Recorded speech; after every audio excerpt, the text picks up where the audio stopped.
forældre siger, vi må ikke lege med Ola.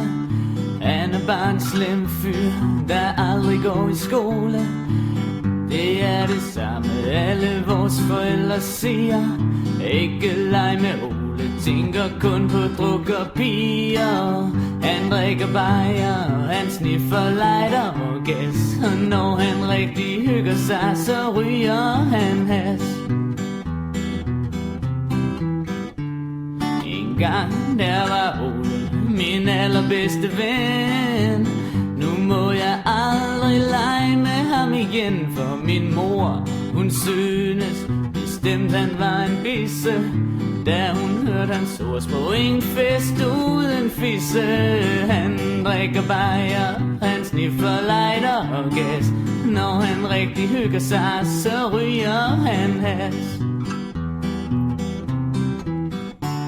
Men nu er Ole blevet smidt ud af skolen, fordi han ragede Inger lidt for meget under kjolen. Så nu er det ikke sjovt at gå der mere, men han kommer nok igen, når vi rykker op i fjerde. Han drikker bajer, han sniffer lighter og gas. Og når han rigtig hygger sig, så ryger han has. Men en gang imellem sker det, at vi sniger os over til Ole, når vores forældre tror, vi er taget i skole. Og så kan I tro, at der sker ting og sager, for vi drikker ikke sodavand, spiser ikke kransekager, nej.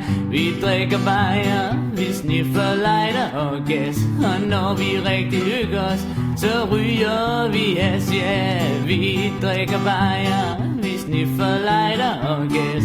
Når vi rigtig hygger os, så ryger vi has.